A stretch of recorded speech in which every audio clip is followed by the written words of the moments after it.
আর নমস্কার, আমি Anirban, lifestyle fitness coach, physiotherapist. আজকে আপনাদের সকলের সাথে এমন একটা বিষয় নিয়ে আলোচনা করব যেটা খুব কমন, আপনার বাড়িতে কারো না কারো হয়েছে এবং দুদিন পর আপনারও হতে পারে।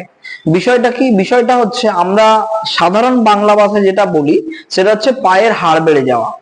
অনেকেই অনেক জায়গাতে, অনেকের বাড়িতেই আমি শুনেছি বা আপনারাও অনেকের জায়গাতে শুনেছেন যে জানিস তো আমার না পায়ের হাড় বেড়ে গেছে। এবার অ্যাকচুয়ালি এই হাড় বাড়া বিষয়টা কি, আমরা যেটাকে নিয়ে ট্রিটমেন্ট করছি, এর প্রবল চিকিৎসা কি, সেটা আজকে জানবো। আর বিষয়টা কি অ্যাকচুয়ালি জানবো। জানার আগে আমরা রোগটা নিয়ে জানি। অ্যাকচুয়ালি হাড় বাড়া আমরা আমাদের নিজেদের ভাষায় বলি, আসলে এটা হচ্ছে প্ল্যান্টার স্পার বা ডরসি স্পার। আমাদের যে ক্যালকেলিয়াম বোন, অর্থাৎ এই যে হিল বোন হয়, এই হিল বোনের এই নিচের দিকে যে বোনটা থাকে, এই হিল বোন, সেই হিল বোনের নিচে বা উপরে বিভিন্ন কারণের জন্য ক্যালসিয়াম ডিপোজিট হয়। এই কারণে আমাদের হাড়ের কিছুটা অংশ মনে হয় যেন বেড়ে যাচ্ছে। এটা আমরা যদি এক্সরে করি, সেই এক্সরে প্লেটে আমরা দেখতে পাবো। আমরা যেমন ধরুন এখন একটা এক্সরে প্লেটে দেখতে পাচ্ছি। তো এইবারে এই এক্সরেটা আমরা যখন করব বুঝতে পারবো, ওপর দিকে যখন হবে তখন সেটাকে ডরসি স্পার বলবো, এবং নিচের দিকে যখন যাবে সেটাকে প্লান্টার বলবো, কারণ পায়ের মুভমেন্টটা এটা প্লান্টার এবং ডরসি। তো এইবারে এর প্রবাবল চিকিৎসা কি বা এটা কেন হয় প্রথমে আগে জানি। বলে রাখি, এটা তখনই হয় যখন আপনি একটা পজিশনে অনেকক্ষণ দাঁড়িয়ে আছেন। যত ফ্র্যাকশন তৈরি করবেন এই এরিয়াতে, যত বেশিক্ষণ দাঁড়িয়ে আছেন আপনি, আপনি এমন কোনো কাজ করেন যেটা দাঁড়িয়ে কাজ, বা ধরুন খুব রানিং করে কাজ, যত বেশি ফ্র্যাকশন তৈরি হবে তত এই ধরনের সমস্যা হতে পারে। এইবারে এই সমস্যা হলে আমরা কিছু কিছু জিনিস করব, যেগুলো আমরা আজকে জানবো। প্রথমে কিছু করণীয় জিনিস জানবো, তারপরে এক্সারসাইজ পার্টটাতে আমরা যাব। প্রথমে কিভাবে আমরা এটাকে, কি কি করণীয় হতে পারে। প্রথম জিনিস হচ্ছে, এই রকম সিচুয়েশন হলে আমরা সাধারণত একটু কোল্ড বা ঠান্ডা জাতীয় কোনো জিনিস যেটাকে আমরা এই এরিয়াতে দিতে পারি, যাতে করে এটা একটু রিলিফ মিলতে পারে।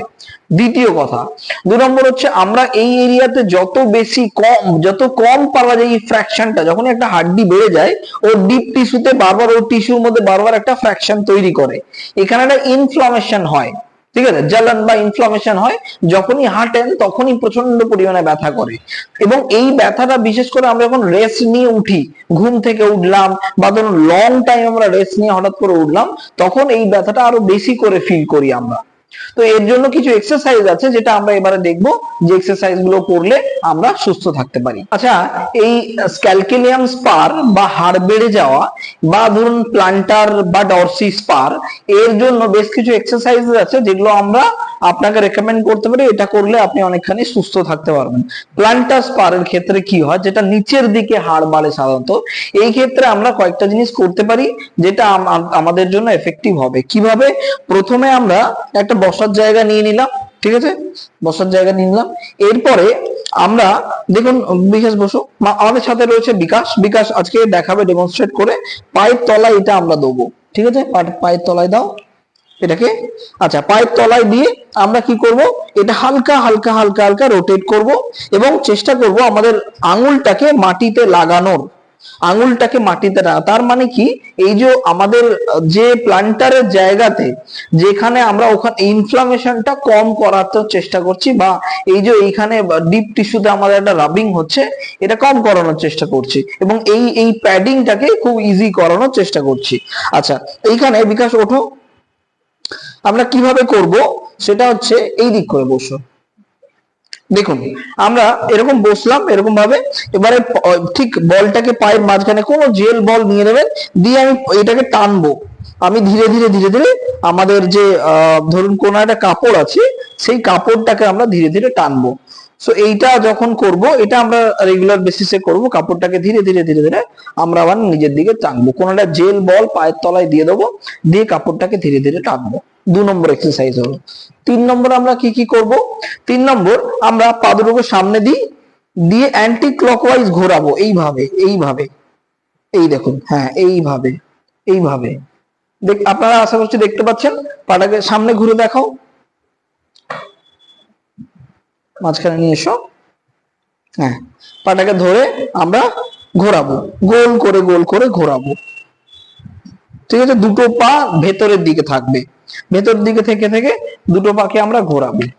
আচ্ছা, নেক্সট এক্সারসাইজ, এরকম ধরনের কোনো ব্যান্ড যদি থেকে থাকে আপনাদের খুব ভালো, যদি না থেকে থাকে নর্মাল আপনারা ইউজ করবেন। আমরা ধীরে ধীরে পাটাকে ঠিক এইভাবে নিজের দিকে টানবো, এইভাবে নিজের দিকে টানবো রেজিস্ট্যান্ট ব্যান্ডের ইয়ে নিয়ে। দেখি পা দুটোকে সামনে দাও, এই দেখুন পা দুটো সামনে তোলো, সামনে দাও, এই দেখুন এইভাবে আমার পাটাকে সোজা করি, সোজা করি, এবার টানি হাত দিয়ে, এই দেখুন এই এরিয়াতে এই রোটেশনটা আমরা দিচ্ছি, এই মুভমেন্টটা এইভাবে আমরা পাটাকে ধীরে ধীরে টানবো এবং এই এরিয়াটাকে এক্সটেন্ড করব। ঠিক আছে, এটা দুটো ক্ষেত্রেই করতে পারি। এটা এইভাবে আমরা পাটাকে যতটা পারবো আমরা টানার চেষ্টা করব। এইভাবে আমরা পাটাকে নিজের দিকে টানবো, যতটা পারবো আমরা পাটাকে নিজের দিকে টানবো। আগেই বলেছি এখানে আইসিং করাটা খুব দরকার, এবং সাথে সাথে আপনারা যদি পারেন ইউএসটি এখানে খুব ভালো একটা কাজ দেয়। তো সেক্ষেত্রে আমরা যখনই একটা ফ্রিকোয়েন্সি, একটা ওয়েভলেন্থ আমরা পায়ের ডিপ টিস্যুর মধ্যে পাঠাবো, সেক্ষেত্রে কিন্তু এটা খুব ভালো কাজ দেয়। তবে খুব ইম্পর্টেন্ট জিনিস সেটা হচ্ছে, এটা যদি আমরা কখনো ফিল করি, কখনো যদি আমাদের এক্সরে প্লেটে পাই, সেক্ষেত্রে আমরা প্রথম জিনিস যেটা, সেটা কিছুটা রেস্ট নেবো। আমরা এই হাঁটা যত কম ফ্র্যাকশন করানো যায় তত কম ফ্র্যাকশন করানোর আমরা চেষ্টা করব। আশা করছি এইগুলো করলে আপনার অনেকখানি ইমপ্রুভমেন্ট হবে এবং ইউএসটিটা একটা ভালো কাজে দেয়। আজকের এই ভিডিওটা আশা করছি আপনাদের অনেক বেশি কাজে লাগবে। আপনারা লাইক, শেয়ার এন্ড কমেন্ট করুন। আপনাদের কোনো কিছু জানার থাকলে সেটা আমাদেরকে লিখে জানান, জানানোর থাকলে সেটা জানান, আমরা অবশ্যই রিভার্ট করব। Thank you so much.